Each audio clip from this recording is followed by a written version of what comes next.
Hey everyone, welcome to the Coach Catalyst podcast. This show is about helping you grow as a coach by standing on the shoulders of giants. Each show, you get a different mentor in your ear. The early motivations, the successes, the failures, the tools, the tricks, and the insight into where the industry is going. All of it so you can make your own dent in the world. Remember, success leaves clues. Now, without further ado, on to the show. Guten Morgen, everybody. Welcome to another episode of the Coach Catalyst podcast. I'm your host, Trevor Whitwer. On today's episode, we get into part 2 of the interview with Mike Gelftgot. If you missed part 1 and are interested in how Mike scaled from 0 to 23 locations of a popular fitness franchise, go back and check that one out. Part 2 is going to be the sequel in Mike's business journey, where he is in the startup phase right now of Activate Brain and Body, which is a new gym that Mike created, and it's all about brain health. And their goal with this gym is to build it out and really create great processes and then ultimately franchise it. And the whole hook, the whole USP of this facility is brain health. And so on this episode, we get deep into brain health, and they have 5 key components to it. We talk about how they're running their facility, how they're setting it up, how they create incredible community. And so if you're a gym owner or you're building any sort of community, this is a must listen for you. So I hope you enjoy part 2 with Mike Gelftgot. See you on the flip side. So you had the idea, kind of what was step 1? Like, You're like, hey, we want to do this thing. What was kind of the first thing that you guys started doing? So I guess let's talk about what are we doing? We opened up a facility called Activate Brain and Body. I can tell you this, none of the at least the exercise science book that I read, they don't necessarily talk about this connection between the brain and the body. They don't talk about how the body basically heals the brain. They don't talk about neuroplasticity, neurogenesis, angiogenesis. None of that stuff is talked about in the exercise science books. The only thing it's talked about as it relates to the brain exercise science books is when you exercise, you produce all these wonderful hormones and you feel good. It's one of the best antidepressant medications that someone can take is exercise. I believe in that wholeheartedly. So when we met this gentleman and he started talking to us about, hey, Mike, did you know that based on, how you live your life, you can, and there's 5 lifestyle factors that contribute to this, you can build what's called cognitive reserve. Now, cognitive reserve isn't new. It's been around for 30 plus years. And basically, based on how you live your life, you can build this reserve, this bank account that you can withdraw from to protect your brain against decline as you age. And I said, so come again? What do you mean? I can build something that can protect my brain cells? And I said, okay. Like, it sounds real fishy, right? Okay. So you got to have something that I can read. Just give me something I can kind of sink my teeth into. So anyway, so he gave us lots of research. Particularly, he gave us a book called Spark by Dr. John Rady. Oh my gosh. If there is a book that every health and fitness professional should read, it should be the book Spark.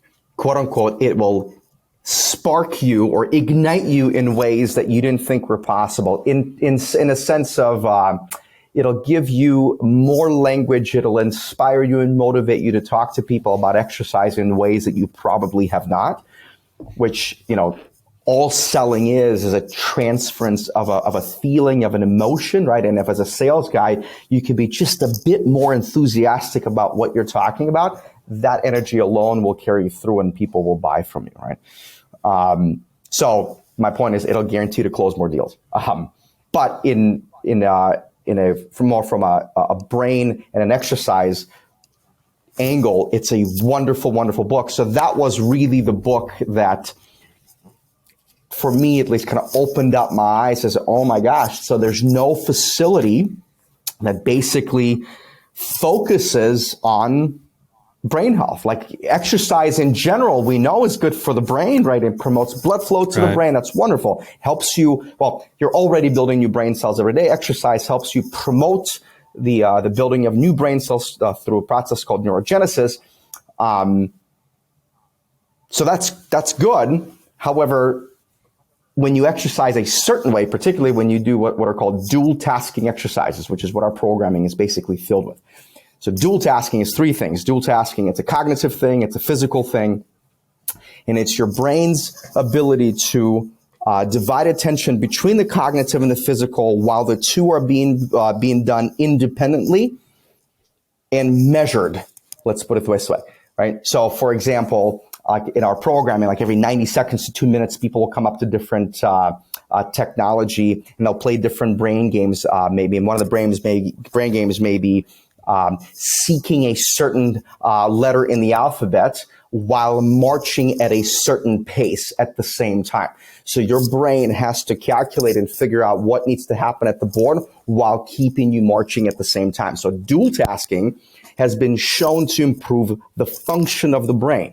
Things like focus, attention, reaction time, processing speed, potentially short-term memory, right? So what's cool about it in our facility is that we can actually measure the health of your brain. We can measure your executive function. We can measure your processing speed, right? We can measure your ability to basically make decisions under pressure, which is part of executive functioning. And then we put you through a program that's designed to help you either one, potentially move the needle forward cognitively, right? Or two, in many ways, what we're doing at a facility is we're helping people build this reserve and keep their cognitive function. The idea is you stay this sharp when you are 50, 60, 70, and 80 years old. And if the data is true, then we're on the right track. There's Go ahead. I was going to say, so you said you do kind of like a pre-test and then like a post-test. Is the pre-test, is it all on the machines and you're doing different patterns and things and that gives you feedback into where someone's at? Or is it like written tests and those kind of things as well? Well, I lost you. Say it again. Yeah. So you do this like pre-test and then you do retesting, and is it all on these like specific machines, all with electronics, or are you doing like a written test as well and doing things like that? So here's the basics of it, right? So when somebody comes in, they learn about activated brain and body and they get started. Once they get started, the very first session we do with them is an assessment, right? Just much like you would at any personal training studio, You should assess your clients before you throw them into your programming. And so part of our assessment is a bunch of physical screens and cognitive screens, right? So cognitively wise, we use certain technology to help us basically assess your cognitive function. Now that's done in front of a laptop or in front of a computer, and there's a bunch of mini assessments basically that they do that assess different parts of the brain, right? And then in addition to that, there's a bunch of movement screens that we do. We do four-square balance screens. There's upper body, lower body strength. All this, we assess you both physically and cognitively. We basically gather all this data. And then every 12 weeks, the whole rescreening process basically repeats, right? Mm-hmm. And what we're able to show through our programming is we're able to improve one's executive function, reaction time, and recall, short-term memory in just 16 weeks of programming. What's fascinating about what we're doing is this: none of it is new. What I'm talking about isn't like, it's not new. It's all already been done. All we're doing is we took it out of a clinical setting and put it in a non-clinical setting to work with those individuals that are interested in working on the health of their brain. I would say about 98% of our clientele currently, they're not, their brains are healthy, they're good, but they're just concerned. Yep. Whether they're concerned because they know someone or they've seen someone decline and they're wondering, oh my gosh, is this going to be me? Right? Or maybe they just have noticed they're a bit more forgetful. They're not as sharp as they used to be. Of course, COVID had a massive impact on our cognitive abilities. If you've had COVID, most people would agree that they've had some sort of a COVID foggy brain. It's like their cotton brain post-COVID, right? And so, but as it turns out, once again, how you exercise, of course, how you eat, whether or not you're sleeping, and there's 5 pillars to brain health, which we can talk about. If you do what you can to live up to these 5 lifestyle factors, sort of say, you can build a more resilient brain. Most exercise facilities just focus straight on the body. We measure physical progress. We don't measure cognitive progress or cognitive change, at least over time. And now nobody can guarantee you, and I hope that's not what, Trevor, what you're hearing me say is no one can say to you, hey, if you take this supplement, if you take this pill, if you exercise like this, hey, all of a sudden you're going to improve your short-term memory. Nobody can say that. But what I can say without a doubt is this: if you exercise a certain way, particularly dual tasking exercising, right? If you eat a certain way, if you do what you can to manage stress, if you basically pursue this holistic way of living, once again, there's 5 lifestyle factors that contribute to building this cognitive reserve. You can absolutely do what you can, in some cases, improve your cognitive function. And in most cases, just slow down how quickly you decline, because it's inevitable, right? We're all going to decline, just a matter of time. And some of us, you've seen this, Trevor, just decline a lot faster than others, both physically and cognitively. And so those individuals that are concerned about minimizing cognitive decline, those are our best customers. Now, as it turns out, of course, the way we access the brain is through the body. So the body gets in great shape. Of course, people lose weight, they get stronger, they get more limber, all the traditional benefits of a good workout program. In addition to, because we're screening and can show change, or at least we can point to research that says if you exercise or live your life a certain way, you can minimize cognitive decline. There's that chance too. So, Mike, what are those 5 pillars? And obviously, the exercise piece is one of them. But what are the other ones? Yeah, so it's physical training, brain training. And now I'm going to talk about an interesting study here in a second. So, physical training, brain training, stress management, nutrition, and socialization. Sanjay Gupta wrote a book early 2021. He's a practicing neurosurgeon, right? He's the main guy that CNN goes to for all the medical correspondence. He was, of course, all over the news during COVID. In early 2021, he released a book called Keep Sharp. And by the way, next to Spark, that's also a really fun read. It's fascinating. Some of the, at least the way that he talks about the brain. It's cool. So he talks about the context of what he's talking about is socialization. Here's what he says. He says basically, like, as we get older, he says the circle of you, he says, decreases. Like we get older, or as we get older, we don't really meet new people, right? We don't really, do new things. And he says basically your brain thrives on novelty. When you stop introducing your brain to learning, to new things, much like your bicep muscles, your brain cells, they atrophy, and your brain cells, they die, right? If you take a look at those blue zone communities, one of the critical aspects to these people's average age in these blue zone communities, like 100 years old, right, is a sense of community, a sense of belonging, right? Yep. And so I bring that up because that's a big part of our programming. It's like the workouts are good, the science is there, right? But the most, like, the stickiest part, in my opinion, this is why I want to talk about this, because I think that every facility needs to do this, is the community piece. And I'm not talking about like community in terms of just exercising people together in a group setting. That's part of it. Or, forming, a couple, once or twice a month, doing some sort of community event with your clients. That's part of it. I'm talking about doing unique things with your individual. So, for example, we did salsa dancing, we had a game night, we just threw a Christmas party for our clients. There's a place in town that's called Brain Whiskey. Basically, what they do is they already have a whiskey put together, and then what you can do is you can infuse it. But it's pretty cool because you get a large group of people and they educate you on where did whiskey come from, what are all the cool things about whiskey that maybe you didn't know. Our whole objective with socialization is introduce people to each other that don't know each other, and have them be involved in something that they normally wouldn't do. Like this whole novelty piece, right? is so critical. So it's not just getting people together. That's part of it.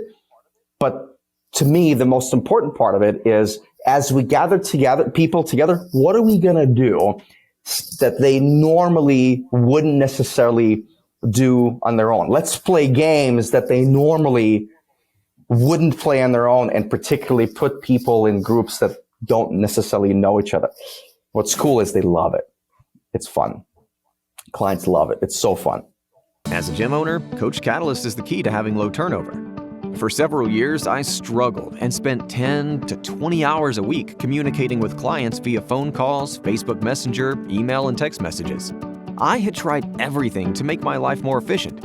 I was at my wit's end. And then I found Coach Catalyst.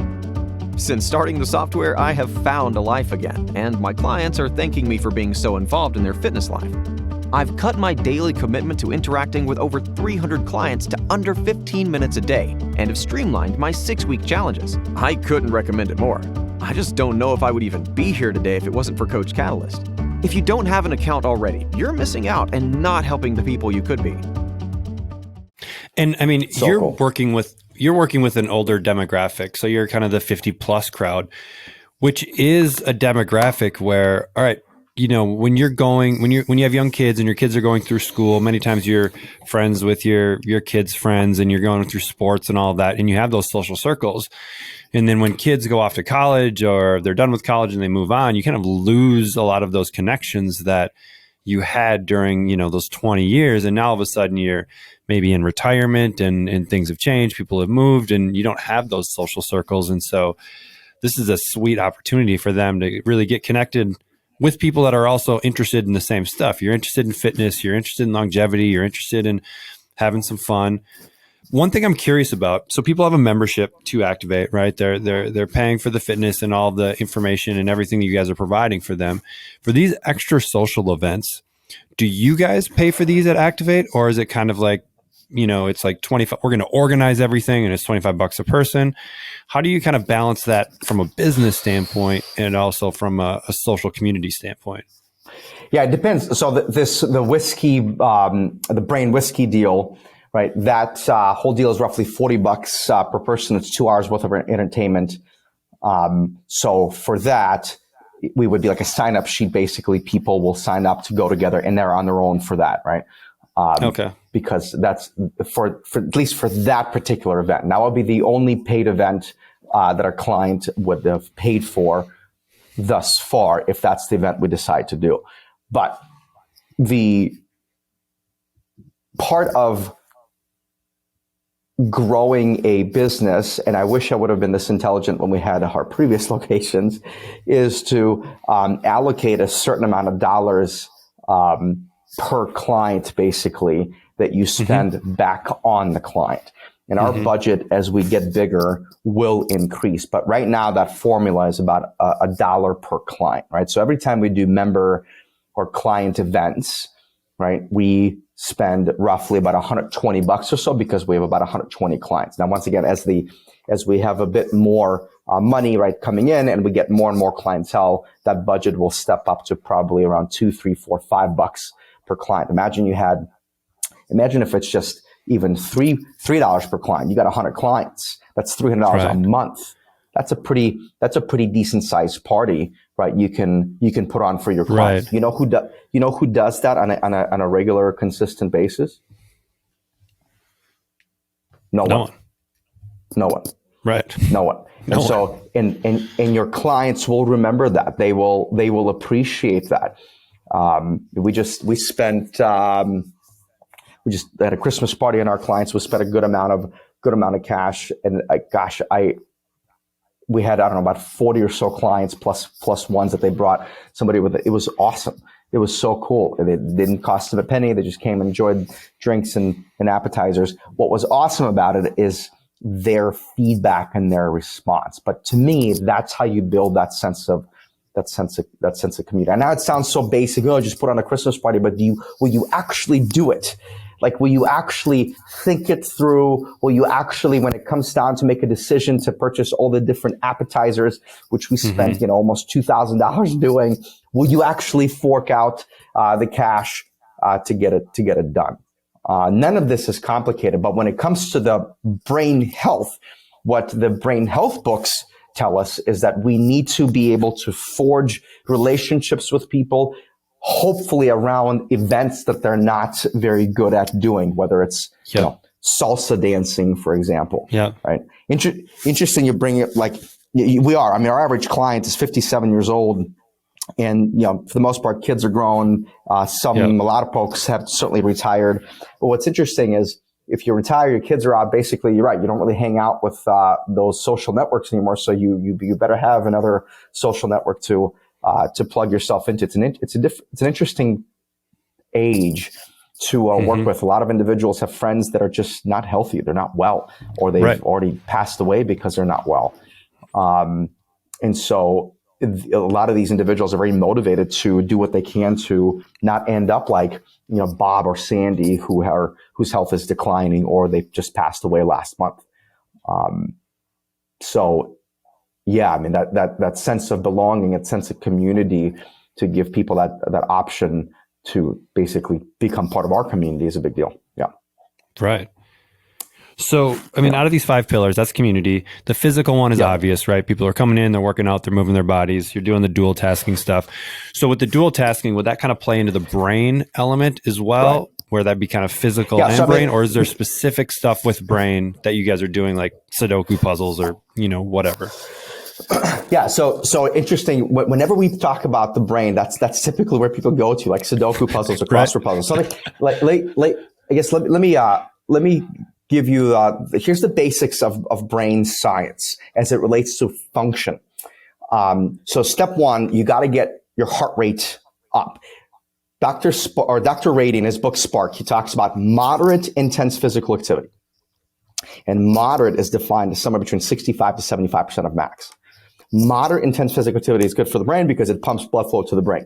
High intense physical activity for long durations of time takes blood flow away from the brain, away from the extremities, right, to protect your internal organs, right? So step 1, you got to get your heart rate up. So of course, our clients, just like many other clients, they have a heart rate monitor, so we're managing their heart rates as much as possible, right? And then step 2, once you get your heart rate up, there's a lot of cool stuff that happens in the brain.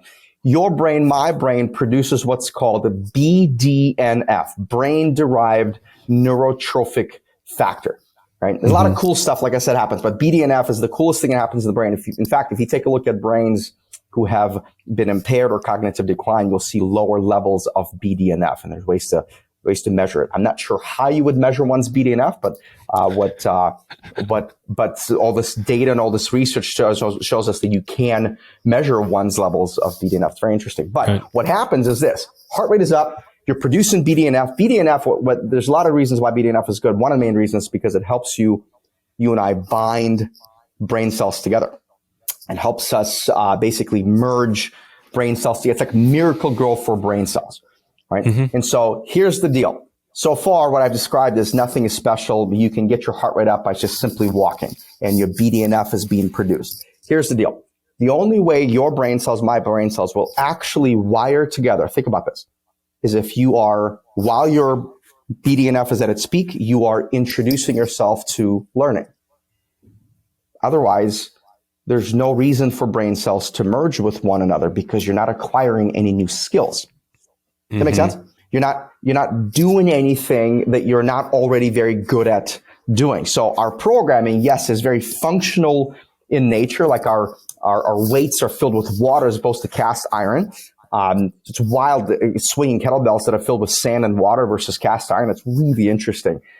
You get a lot more feedback from something that's unstable versus something that is stable, like a kettlebell filled with cast iron. But so the workout itself is cognitively stimulating, although that's not dual tasking. That's just a cognitively stimulating workout. And once again, if you know what you're doing, then, once again, what I'm describing so far is nothing special. What's special is the 4th component is this. So step 1, heart rate is up. Step 2, BDNF is kicking. 3, we're taking people through a functional training workout. And 4, every 90 seconds, we put you in front of different technology. So in our facilities, we have technology called Smart Fit technology. We have a T-wall. Can't remember the name of the company that makes it. I'll remember here in a minute. And then basically between both of those, particularly SmartFit, so SmartFit typically is, you would only find SmartFit tech in in clinical settings or athletic settings, where they are focusing on different parts of the brain, whether it's processing speed, reaction time, or decision making, your visuospatial abilities. And so every 90 seconds, we put you in front of a game where you are using your brain and your body at the same moment in time, but doing it independently, right? In other words, whether it's marching at a certain pace, and, seeking, say, a letter, or hitting certain colors or not hitting certain colors, right? And so that becomes a dual tasking exercise.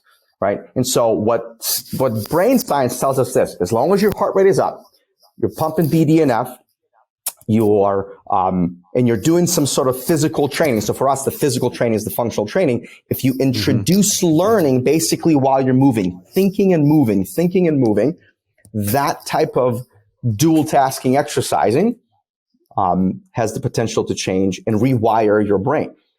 Exercising is very, what's the word?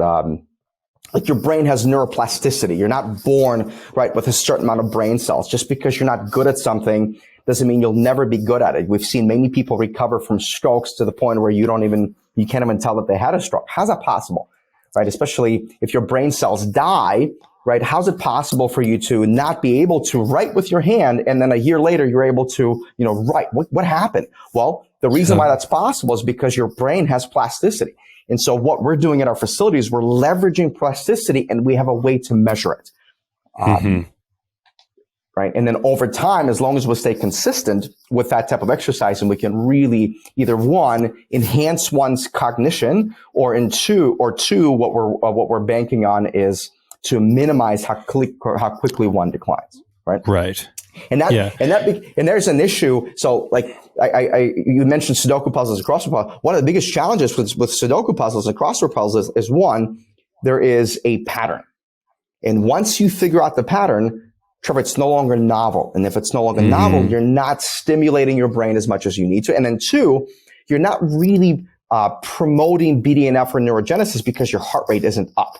Typically, when we do crossword puzzles and Sudoku puzzles, we're sitting down. Now, that's not to say you shouldn't do them. Right. That's not to say that they're bad for you. No, they're not bad for you, especially once you get good at something. It's fun to do things that you're very good at. But if the objective is I truly want to build a better, stronger, more resilient brain, my suggestion would be to move, get your exercising in, right? Get your heart rate up, and move in such a way where you have to calculate how you're moving. So hiking, for example, would be a wonderful way to engage both the brain and the body in the same session. Right? Where as you're stepping on ground, it's uneven. You're getting constant feedback from the ground. Whether it's elevation or rocks, whatever the case is. Right? And I'm sure you've been on hikes that are been both physically and cognitively challenging. You have a hard time keeping up and talking to someone while you're walking because you have to pay attention to what you're doing, and the elevation is pretty good, right? Right. That's super interesting. That actually brings to mind even skiing, snowboard, like things where the environment's constantly changing. You're always having to figure out where I'm going next, where the bumps are, moving, heart rate's elevated. Any athletics you could consider it some serious brain training, right? Right. Because there's quite a bit of unexpectancy. You have to, especially if you and I are playing tennis, for example, right? If you hit the ball, I have to think, where's the ball going to go? I got to properly position my body and hit so when we exercise people, we train them just like athletes in their own respective way, of course, right? So the workouts themselves are cognitively stimulating, but then in addition with the tech part of it, not only is it stimulating and it's engaging in it's stimulating in that sense, it's also stimulating in a way where it's literally rewiring the brain as you're exercising. And more importantly, we have ways to measure and show that either progress, or if you're already intact, and odds are you're not going to necessarily improve your overall cognition, which is okay, right? You're exercising in this sort of environment because you want to do what you can to keep yourself intact. right? When I read, gosh, this is why I couldn't even tell you what the source is. I'm sure it's probably the Facebook, some sort of article. Probably what I read. But I was reading, like, when Tom Brady, when he works out, right? Yeah, there's a physical component to it, right? 90 minutes, 2 hours, whatever he does. But then the majority of the time when he works out, he really works on his ability to make decisions quickly. He works on his reaction time. He works on he trains his eyes to recognize what's going on. And he's got to make a decision in split second. Otherwise, he's getting sacked. So I'm not saying that we train our clients like, Tom Brady or football, but it's that same concept where we are putting your brain in a situation where you have to analyze, you have to think, and you're moving at the same time. And then I think go ahead. I was gonna say, and the really cool thing about this all is you have data behind it. So it's not just like, hey, we hope that this is improving, and here's what the research says, and so we're just gonna do things. But if you're showing a pre and a post, and you're able to take objective data and say, okay, this is working. Yeah. So not only our own data, right? But so there's this. Our whole goal is to help people build this cognitive reserve. So listen to this. So there was a study, it's called the Nun study. The study was completed, I think it was early 1990s, maybe. And the short of it is this: 400 plus Catholic nuns, they were asked to partake in this brain study. And the scientists, what they wanted to find out was this: hey, can living a certain way, can it be preventative in terms of cognitive decline? Who to better ask than the nuns, sort of say. I'm not sure if that's how it went, but in my mind, that's how it went. So that's what happened. So they asked these nuns to partake in brain research. And so when the nuns were alive, the nuns were going through a daily observations. These scientists were looking for any signs of cognitive decline. And on a monthly basis, these nuns were going through a neuropsychological testing. Once again, these scientists were looking for any signs of cognitive decline. Because of when the study was wrapped up in the late 80s, early 1990s, the only way that you really would know if someone had any sort of cognitive decline is to take a look at the brain once the sister basically passed away, right? And that's what happened. Like 90% of these nuns, they donated their brains to research. And so when the scientists looked at their brains once the nuns passed away, 20-something% of the brains. Trevor, if all you did is just looked at the brains, you would think that these nuns wouldn't know what day it was, couldn't dress themselves, like impaired significantly, cognitively declined, right? However, if you never looked at the data, you would be wrong, because what actually transpired was this: although the nuns' brains, this isn't all the nuns, some of the nuns indeed were cognitively declined, and they showed that data when they were alive. But in some cases, these brains were totally filled with tangles and plaques, which are classic signs of the Alzheimer's disease. But when they looked at the data they had on these nuns when they were alive, they were totally 100% intact.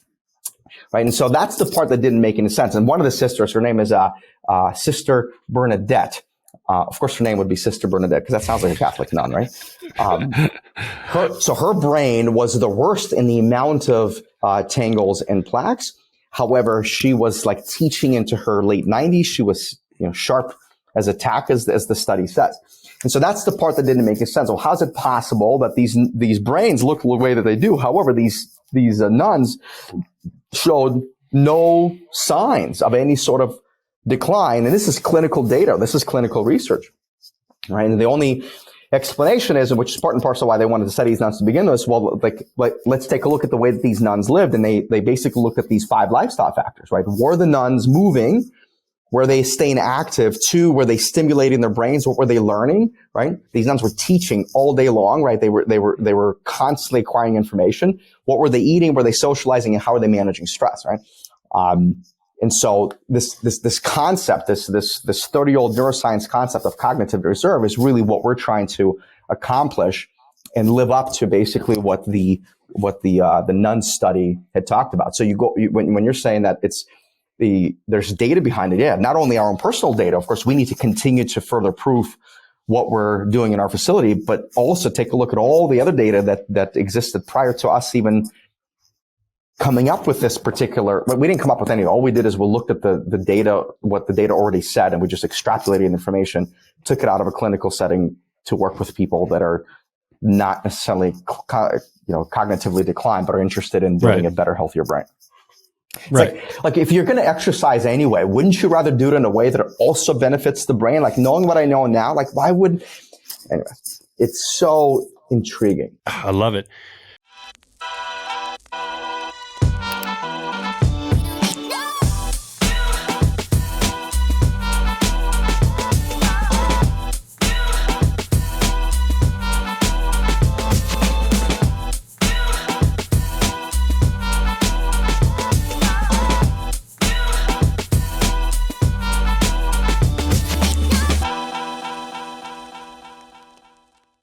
So we've got community, we've got physical, we've got the brain aspect of it.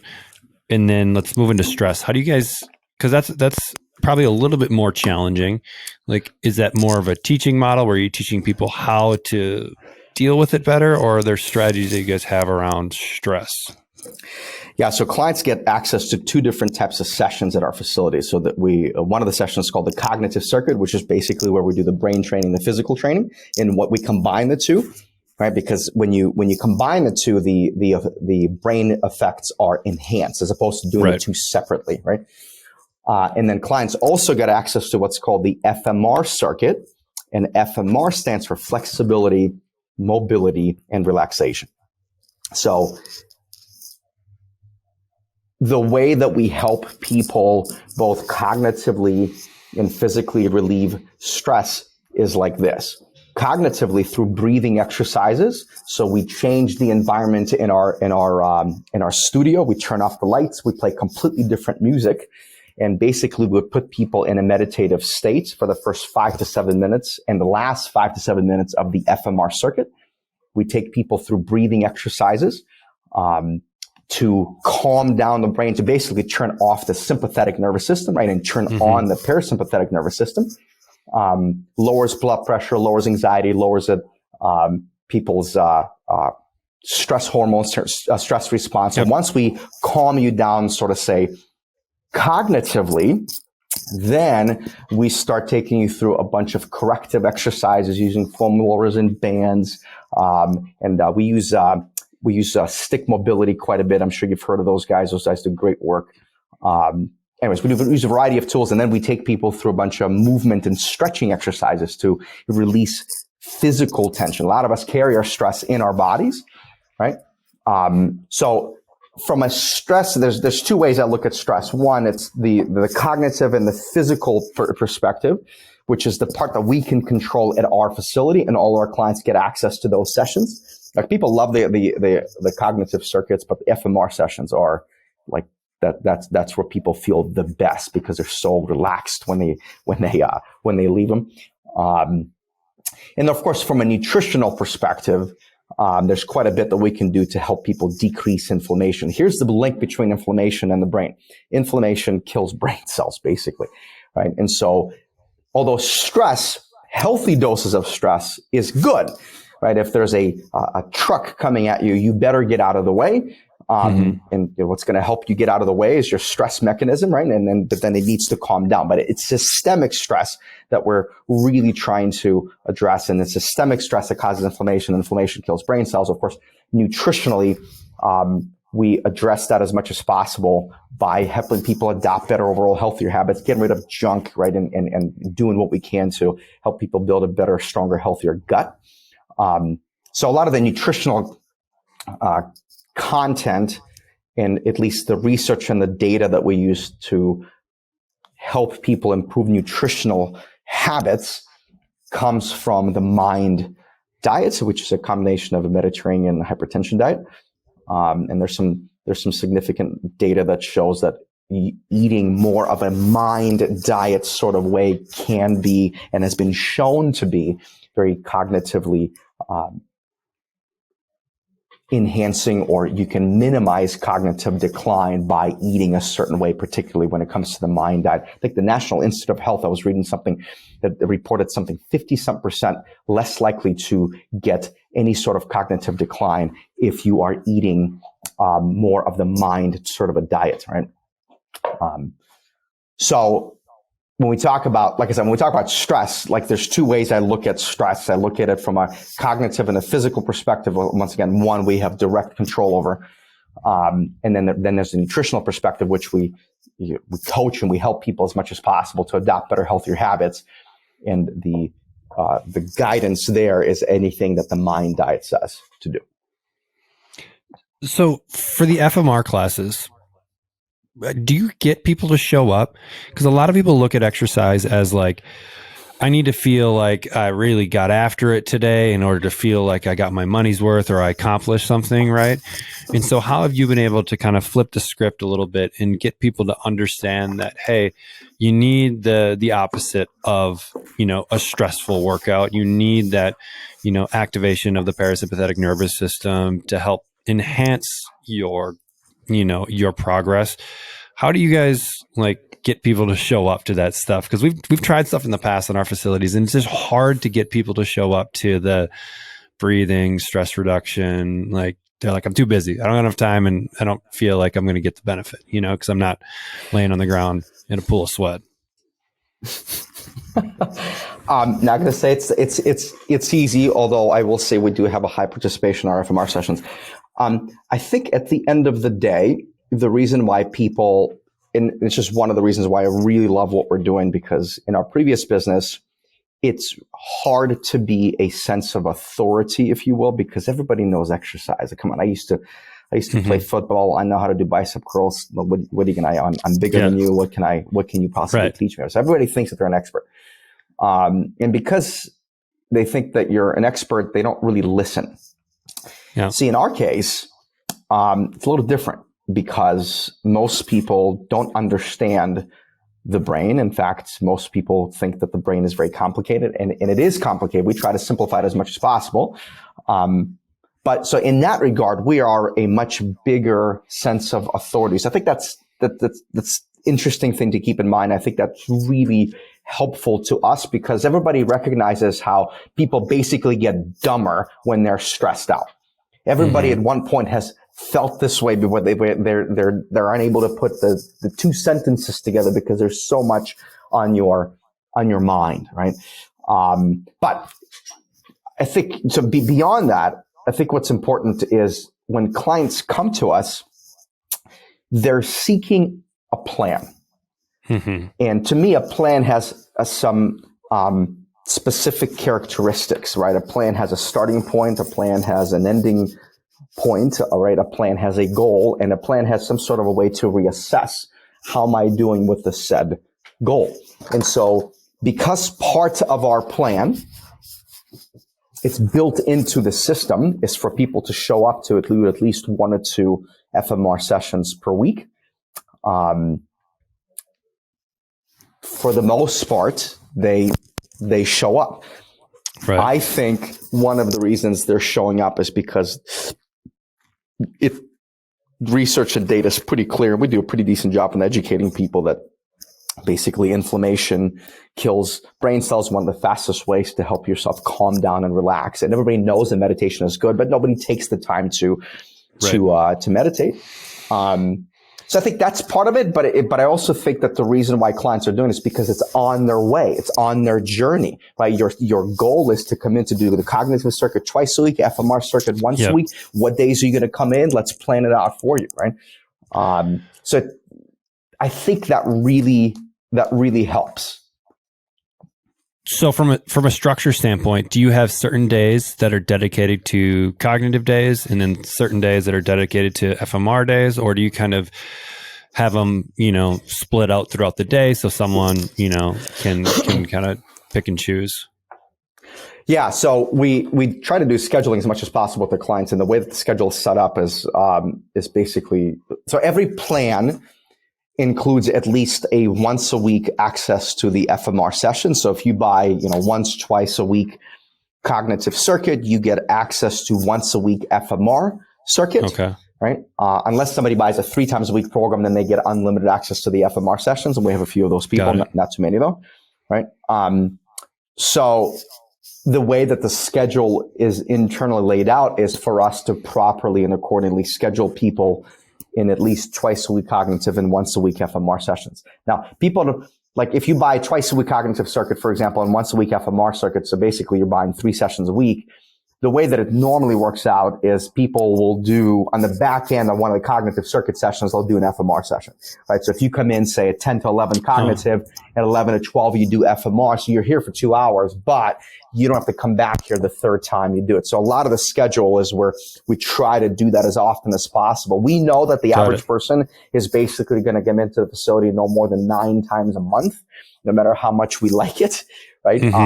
And so how can we fit that in? How can we fit in with the majority of people's workouts and properly program in undulating periodization and rest and recovery within that 9 times per month slot, right? So scheduling certainly is a big deal. So once people already here, a lot of them don't mind spending the extra time here. Part of it, we're also playing on our average age of a client because they have the time to do it. Right.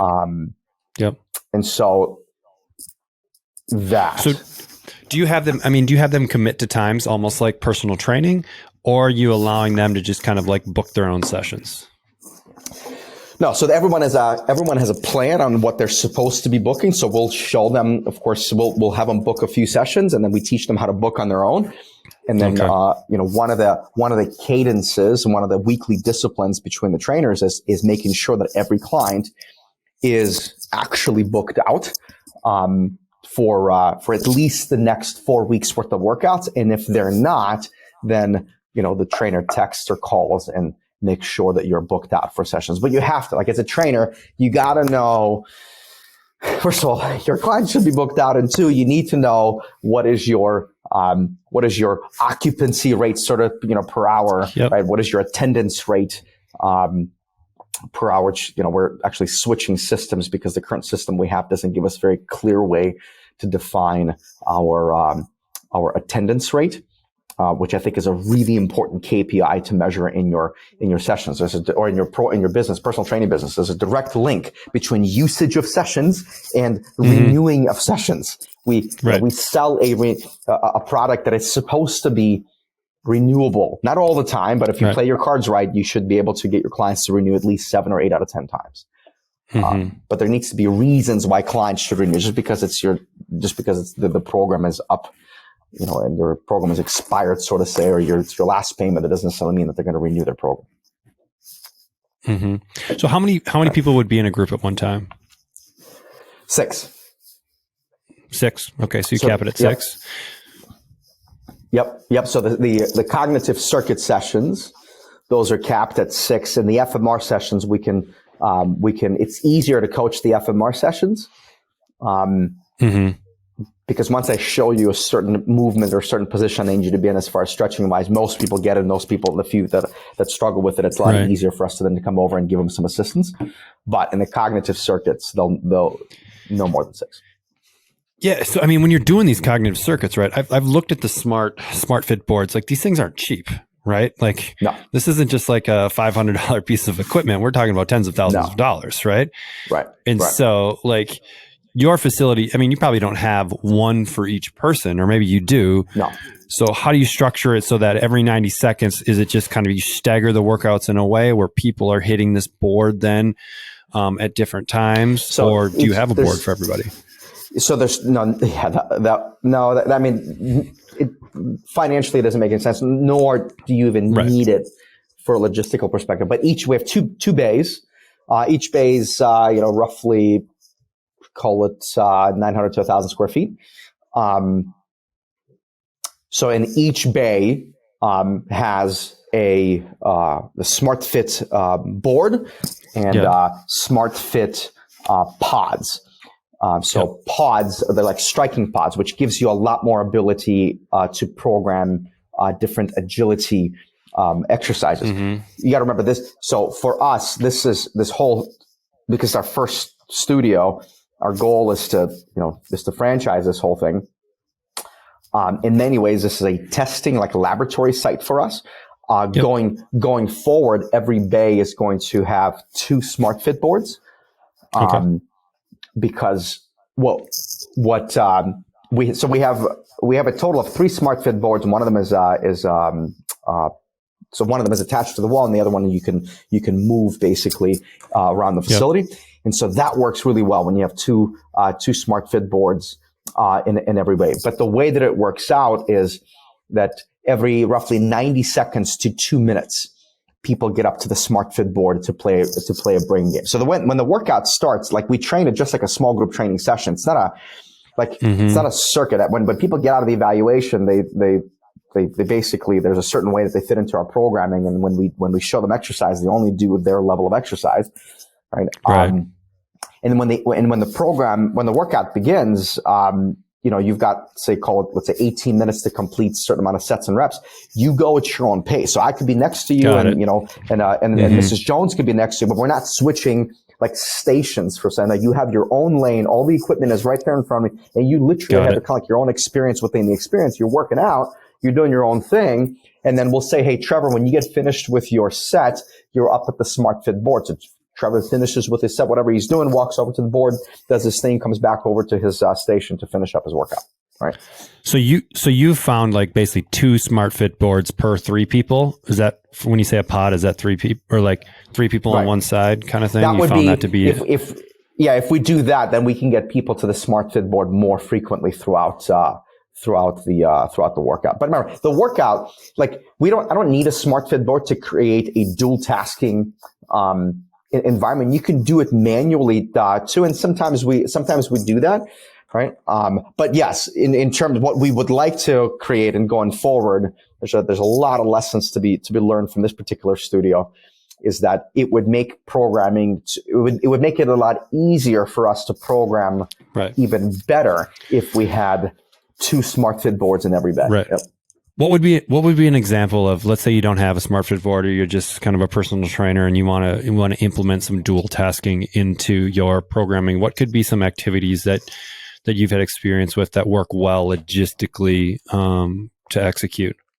Yeah. So remember, it's the concept is you got to think and move at the same time, and you have to be able to move in a way that's measurable and also think, if you will, in a way that's measurable. That would be dual tasking. So for example, I would say, okay, Trevor, you've got 60 seconds. I want you to name 10 capital or 10 capitals in the U.S. Name and then 10 capital cities in the U.S. while either marching right at a certain pace, where I would pace your marching doing a metronome, or maybe toss a tennis ball while marching and thinking about your capital cities of U.S.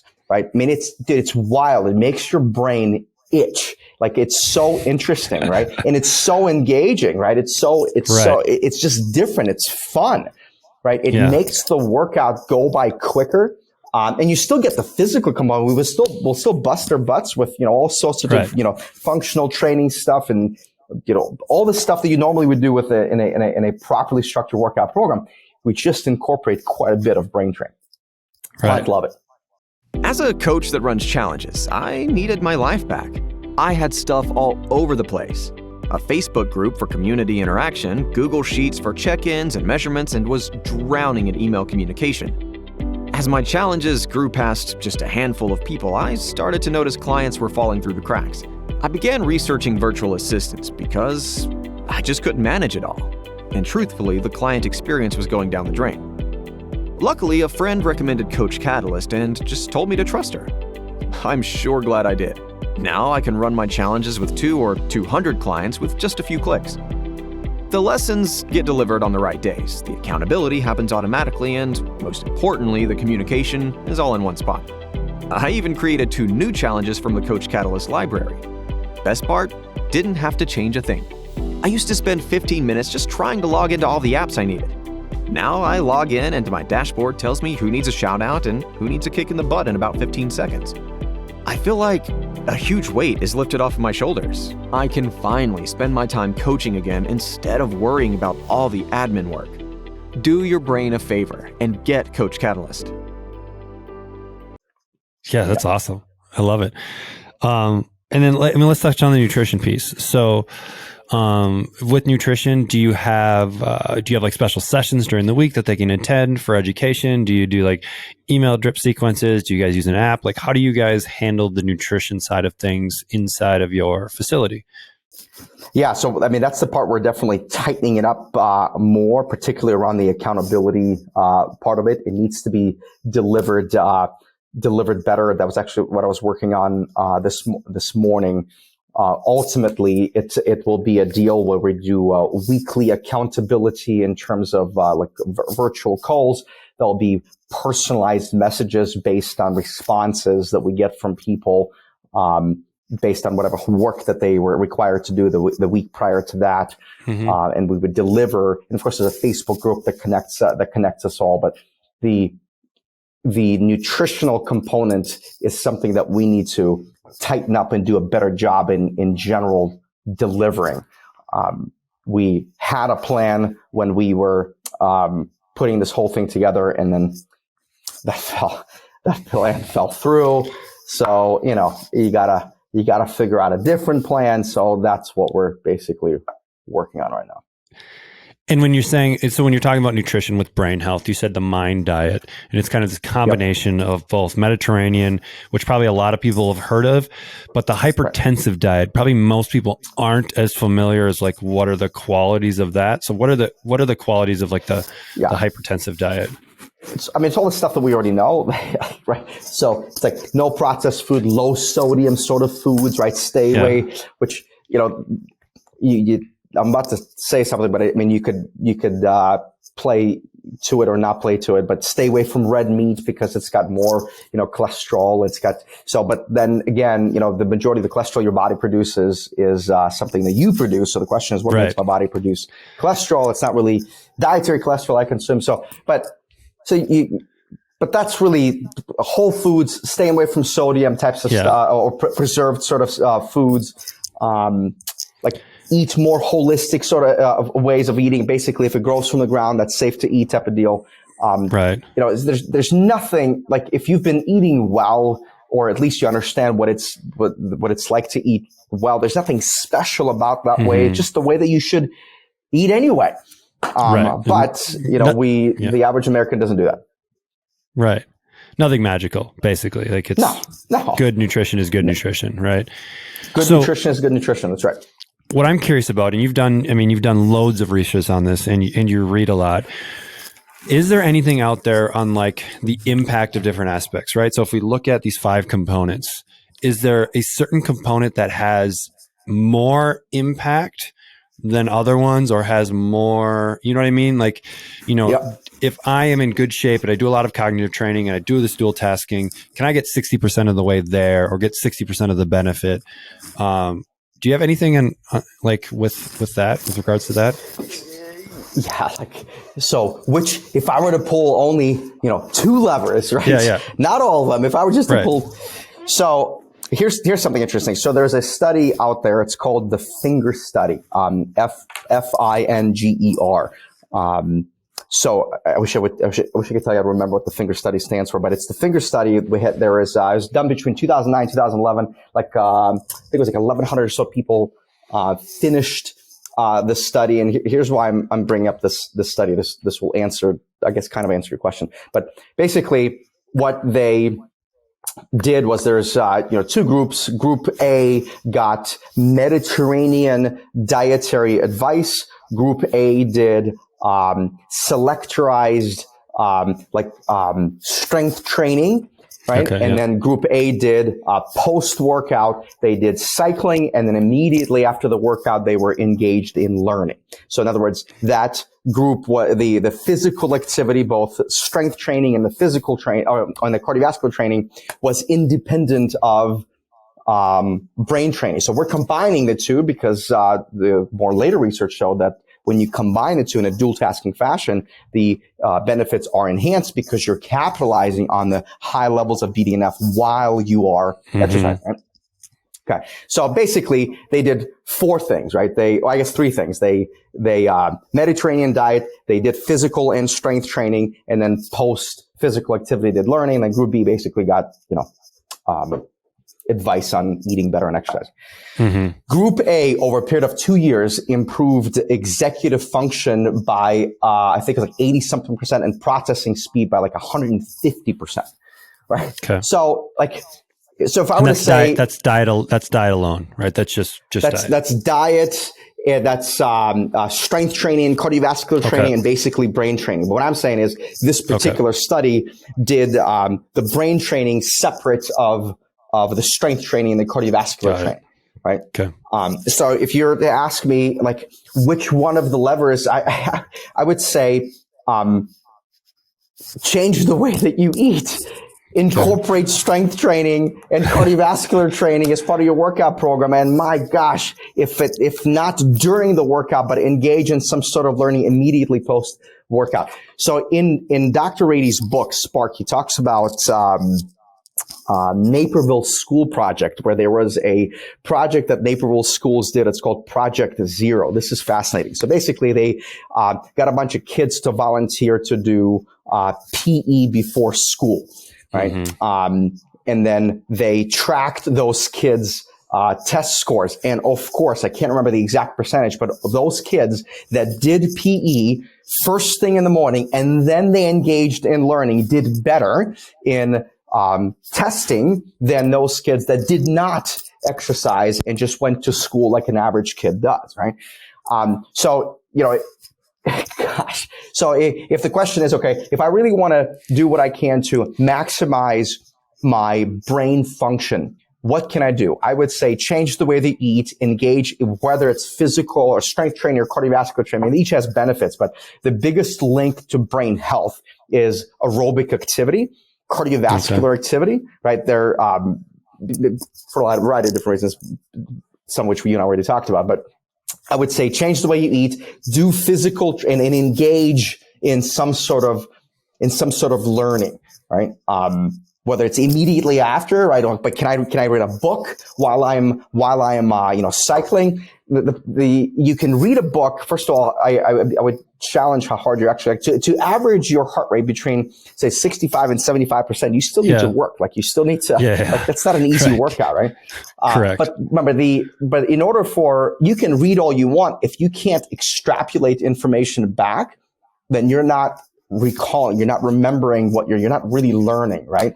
And so I would say to you, if you're going to do that, you need to be able to actually then extrapolate that information, whatever, or explain to somebody what the heck you just read or learned. That would be more beneficial versus just reading the book and then never having to do anything with the information. Or, if you're local, you just come and join Activate Brain and Body. Right. Okay, just combine the two. Good to go. Yeah. And so, I mean, really, you're combining the two and now taking it to the next level. So it's a 1 + 1 = 3 type of thing versus just these two things independently having an improvement. Right. And, for the average individual, like it's really tough to put it all together like that. Right. And keep it novel. Because for us, of course, the physical programming changes, the weekly, all the brain games, they change weekly. We're constantly staying on top of that research. So, we just wrapped up our study with Miami University. We're about to hopefully do another one with the UC in the next month or two, all to continue to further validate our programming. Right. So, yeah, I mean, it's like any group training, personal training, like having that group to show up to, having that person, that accountability, like that's where the magic is. It's actually in the follow through and executing it on a regular basis. And this is awesome. Yeah, it's interesting you said, because, a lot of stuff you and I talked about, like these 5 pillars, maybe with the exception of the community one, like the other 4, I would say is all strategy. But like the community part, right? The group, part of all these things around basically the good programming that makes a good programming a great program. Like culture eats, right? Strategy for breakfast. And I think it's really, really important to nail that. When it comes to brain health, it's just really promoted in terms of building a sense of community inside so everybody knows that. So they're more likely to even show up to some of these different events that we do, right? Because they know that it's beneficial to the brain, because they're already influenced by the same things that you're influenced by, right? Yeah, man, this is awesome. And so, I mean, what's next for you? It's let's build this model, and then let's see if we can get this in every city in America and change a bunch of lives. That's basically it, right? I think there's definitely, everybody that's involved in the project, and we have a few people that are involved with Activate Brain and Body, they have a personal connection with somebody that has experienced some sort of cognitive decline. So in many ways, for those individuals, it's a personal mission to be part of something that can potentially minimize. Because the odds of you, even if genetically you're predisposed to some sort of cognitive decline, like those genetics may never express themselves as long as you pursue a certain way of living. Right? And so everybody that's involved, of course, they get that. They understand that. I'm not one of those people.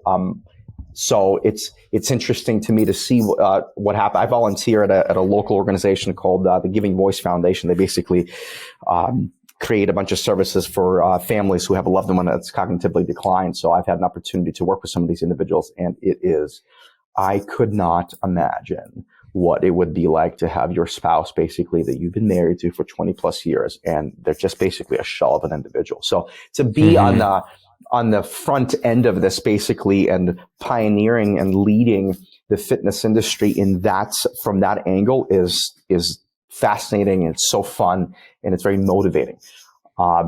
So, from a business perspective, listen, there's certainly a unique niche. There's a unique selling proposition here.